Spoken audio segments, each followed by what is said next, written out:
Alright, what's up guys? NinjaDeathStrike here, bringing you another adventure in Cap. I do apologize for not getting a regular battle out to you last week. I just got busy and sidetracked. I had a lot going on, so I didn't have time to record anything. The only videos I uploaded were ones that I already had. But anyhow, I will do my best to get out a regular battle next week. I know people watch those more than these, but I had this ready to go, so I figured I'd record this one first. And I am still using my rain team down here at the bottom. My opponent up at the top appears to have a pretty solid team. It's a good mix of actual Pokemon and Caps. Looks pretty threatening. It actually almost looks like a rain team minus Politoed, which is a completely valid strategy in upper tier Cap because Politoed's everywhere. Rain is somehow even more broken in Cap than it is in OU, regular OU. So you can just bring a rain team and assume that the other guy is going to set up the rain for you, and that's going to happen fairly often. So real quickly, I'm going to go through the Caps. I don't want to spend too much time talking about these every time, but I'll at least give a quick overview if you're new to Cap. This is Mollusk. He's a fire poison type. He's a especially bulky utility guy. He gets rapid spin, and he has dry skin, so he heals in the rain. This is Tomahawk, flying fighting, another good utility guy, special attacker who gets intimidate and roost, stealth rocks, rapid spin, stuff like that. Colossoil, ground dark, bruiser. He's just really pretty quick and really strong physical attacks. Oromoth is the 600 base stat pseudo legendary, who's a bag of dicks and everybody hates him. He also gets illusion, so that's fun. Something that's actually good with illusion is pretty scary, and then you know these guys. On my team, the only other guy we haven't mentioned is here, Kitsuno. He's a ghost steel who is kind of just a speedy scout. He's quite fast and he has a very solid physical attack. So yeah, that's the teams. Let's go ahead and get into the match, see how things play out. I'm going to lead with Jekyll, just because he makes a good scout. That's kind of what he's there for. So decide to stay in. A lot of Terrakions don't carry Earthquake. I know some do, but the Choice Scarfed ones almost definitely don't. And I really wanted to see if he was Scarfed. So I go for the U-turn. I do outspeed him, which means he's not Scarfed. That's going to allow me to switch into Hiawatha, get a free move. I set up my Stealth Rocks here. And now I'm going to switch out into Keldeo, thinking that that's a Ferrothorn, but it's not. It's not a Ferrothorn. It's an Oromoth, and he paralyzes me with Thunderbolt, so that's cool. Completely waste my Keldeo. Had I not gotten paralyzed there, I still could have got a huge chunk of damage, but no. No, of course I get paralyzed, because that's what happens. So to make up for that, he misses Hydro Pump, because fuck you, Oromoth, and I'm able to trap and kill him with Threesome the Dugtrio. Missing that Hydro Pump was also good, because it keeps my Sash intact. He goes into Terrakion here. Why, I don't know, but bye-bye Terrakion. I knew you weren't Scarfed. That's why I led with Kitsuno. So Colossoil comes in here. Since Terrakion wasn't Scarfed, I was thinking maybe Colossoil was, or is. He shows me Sucker Punch though, so then maybe not.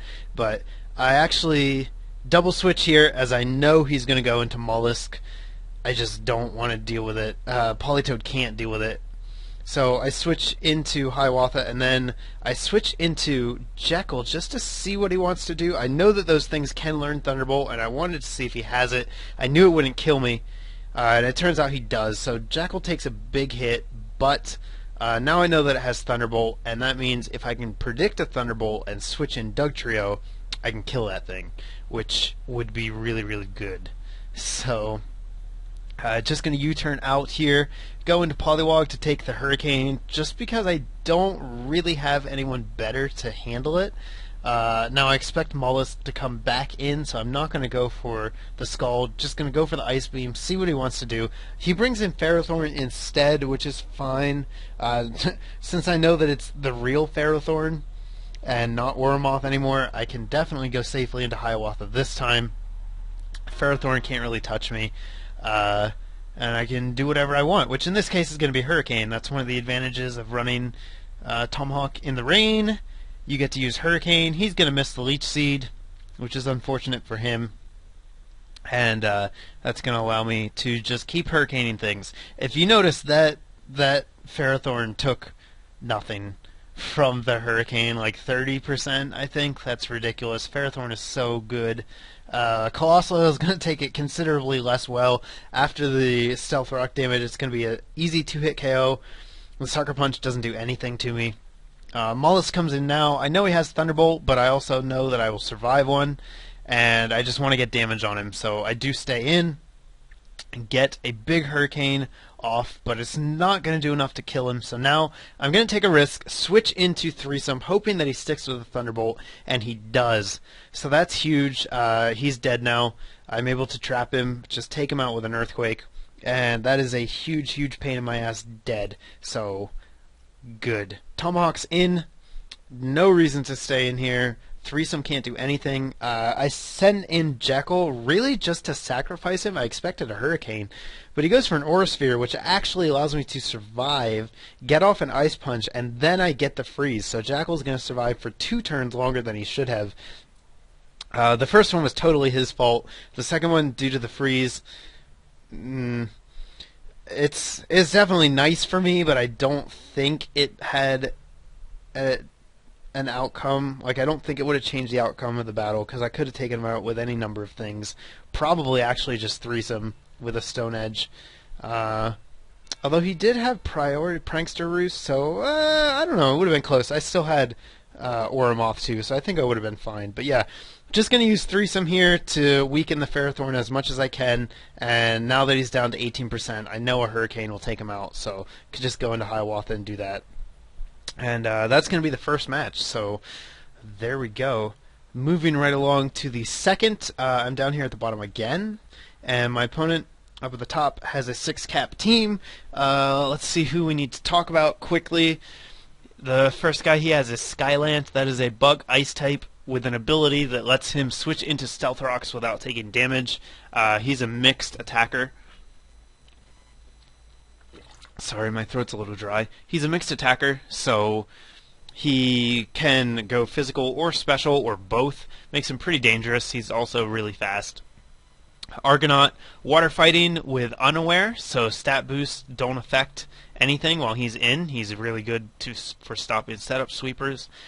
Revenak, ghost fighting with bulk up. He's a bulk up drain punch thing.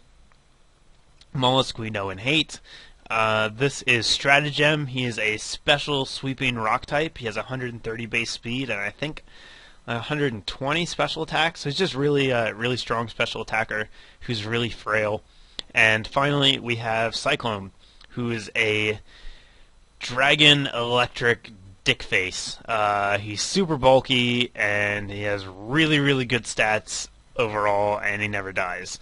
So that is his team. Let's see how I'm going to deal with it. Once again, I'm going to lead with Jekyll because Scout. Stratagem comes in. I wasn't sure if it could learn Flamethrower or not, so I decided just to stay in and see. I knew it could get Earth Power, but yeah, I thought maybe I could survive an attack, and I do, but then Revenak just finished me off with Shadow Sneak because I forgot that that's something he got. So we basically trade 1 for 1. I do get a free turn to get my rocks up, but Cyclone comes in. That means things are going to die because freaking Cyclone. I can't deal with it. Threesome is going to fail to kill it, obviously, from full health, but luckily he was running an offensive variant as opposed to a defensive one, and I am able to 2-hit KO, which is miraculous. Defensive Cyclones take like 30% from a super effective Earthquake off of Dugtrio, so luckily that was one of the easier ones to deal with. Now I've got to deal with Mollusk. I get the confusion off of the Hurricane here, but I'm going to get just completely hacked out for the next few turns. Breaks through the confusion, gets the Toxic off. That's annoying. Then he throws up a Protect. Ugh. And of course he doesn't hurt himself. Then he snaps out a Confusion and then gets a double Protect. So, good. I'm glad that happened. And the icing on the cake is that I got min damage to not kill him in the first place. The first attack I think did 44%, and then the second one did like 39, and I missed the kill. So Hiawatha ends up taking a lot more damage than he needed to. Skyline comes in here. I expected a boosting move, so I switch into Dugtrio. If he wanted to attack, that's fine. I'll just fodder him.